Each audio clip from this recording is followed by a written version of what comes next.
Let's get across all of those headlines. To do that, I'm joined now by Sky News political reporter Cam Redden and Senior Fellow at the Menzies Research Centre, Nick Cater.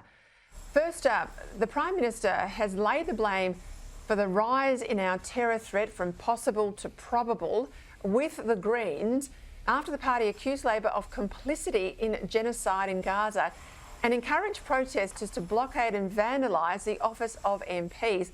But he didn't stop there. Have a listen.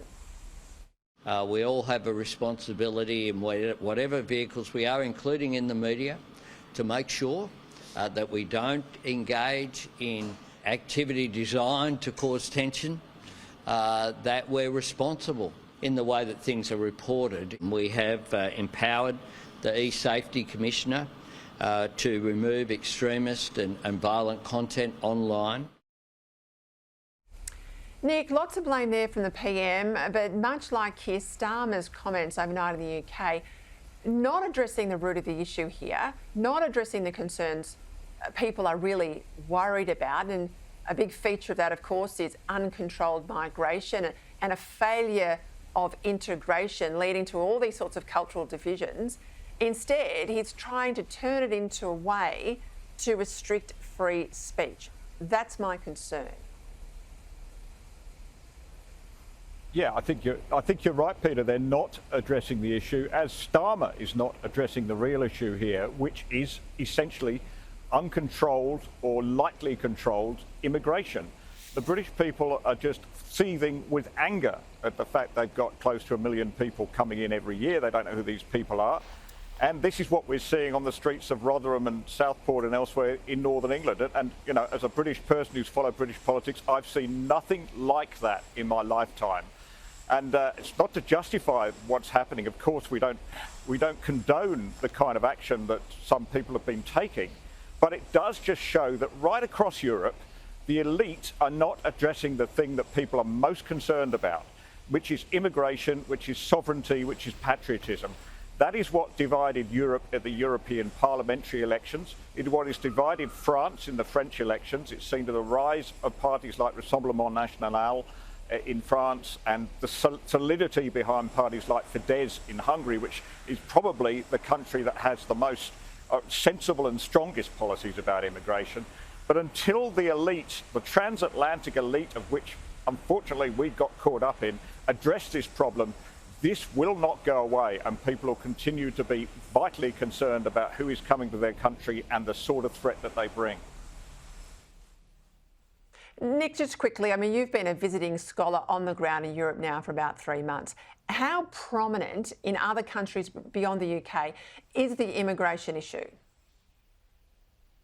It is the number one issue, Peter. It is the proxy for another issue, which is just patriotism. People want a sense of national identity, a sense of cultural identity, which has been eroded by the European Union's policies, the idea of mass immigration, the idea that diversity in itself is somehow a good thing. People are sick of that, and that is what the conservative right is coming together over now in Europe with the formation of a new group in the European Parliament, Patriots for Europe. They are clearly identifying and articulating now that that is the issue. It is patriotism, it is support for one's country and the ability to control who comes across your borders.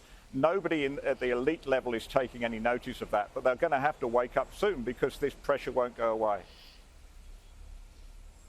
Right, let's go to some issues closer to home. New South Wales Premier Chris Minns has ordered a very swift return to the office for government workers, essentially putting an end to working from home with just 1 day's notice. He says it'll help the CBD get back on its feet. At the same time, the Victorian government's using it as a bit of a recruitment drive, saying if you want to work from home, come to the utopia of Victoria. Well, I don't know about utopia, Cam. I tell you, the more I see of Chris Minns, the more that a Liberal like me could be tempted to vote for him. Some say this is going to backfire for him because a lot of the departments have downsized. They don't actually have the desk space for these workers. But he's determined to boost productivity, and I say all credit to him. That's the word, Peter. The P word is productivity. There's a real economic reason why the Premier wants to get people back to the office, because you look at the numbers, productivity, that's when you particularly break it down to, say, the amount of output or the amount of work you do in an hour. When everyone got sent home at the beginning of COVID, for the first 3 months it shot up because people thought, how good is this? I can work from the couch, I can work from the balcony or the backyard. And then everybody did it for a while and productivity went through the floor, and it's pretty much stayed that way ever since. So the economic argument does stack up to try and get people back into the office. And it's good for businesses in the CBD too. As an ex-Sydney-sider, I can tell you there's not a great deal of life in the CBD anymore. So I think, Peter, look, there's not a lot of work from home in industries like ours. I would probably have Sky News on at home anyway, but for a lot of people, if you're in any other job, you'd probably have the Olympics on, make a cup of tea every hour. Fridays, I'd work from the pub. So, look, I think this sort of thing does make a lot of sense. I might add, though, in Canberra, you've got some departments, Tony Burke's old employment department, 70% of workers work from home. And there it's in EBAs that they can work from home full time, so 5 days a week. So that is extraordinary. Let's hope they have a wake up in Canberra as well. Let's go to Queensland. Stephen Miles, the Premier up there, is attempting to buy off voters, we know, with these 50% public transport fares.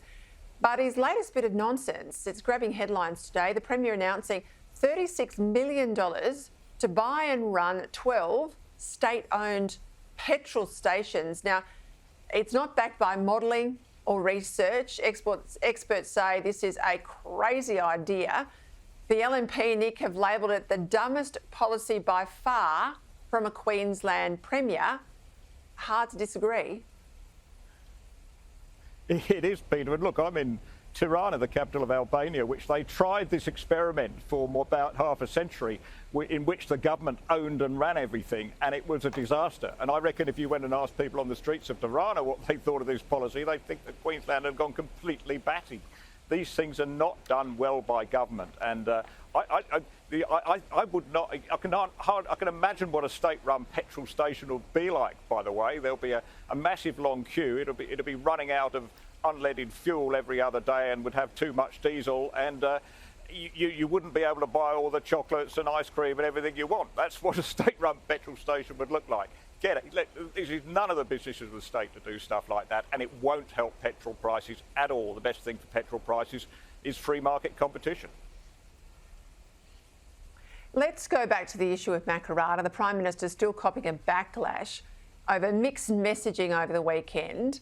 Aboriginal leaders are warning the Prime Minister he risks misleading the public if he walks away from establishing a Makarrata Commission. I might add, all the money's still in the budget. His public servants down at Prime Minister and Cabinet, they're still working on it, but he's telling us it's now being shelved. If he wins the election, it will happen. So make no bones about that. But in Queensland, Cam, there's been a development there about a controversial Aboriginal land transfer.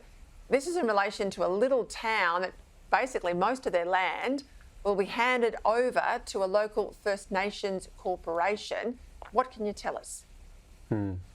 Yeah, I know you've been on top of this issue for many months now, Peter, as it's developed. This land dispute really between the local community, the government, also the Indigenous groups in the region about the transfer of this land. Some say that as much of 90% of the town could be handed over. The council disputes that figure, but this all comes back to the theme. I've just come back from the Garma Festival, Peter, in northeast Arnhem Land, where one of the themes of that festival was about this shared decision-making between local Indigenous communities, between governments and communities. And if any one of those is left out, that's where things fall apart. You now have in this case to try and sort it all out. The State Ombudsman has been brought in to go through the paperwork and perhaps be involved in a final decision being made. But it kind of comes back to that central point. The community says they weren't consulted on this, and now they're rebelling against the decision. I feel that if that is the case, well, you should have just gone back and got everyone on the same page, and then perhaps you could have worked out a way of getting a solution. But it appears if that hasn't happened here, that seems to be the root of where the problems come from. So now the State Ombudsman is coming in to try and sort it out, and it looks like it's only going to get messier from here, Peter. Deals in secret that are done are never good deals for taxpayers, let me tell you. Thank you, gents, Cam and Nick.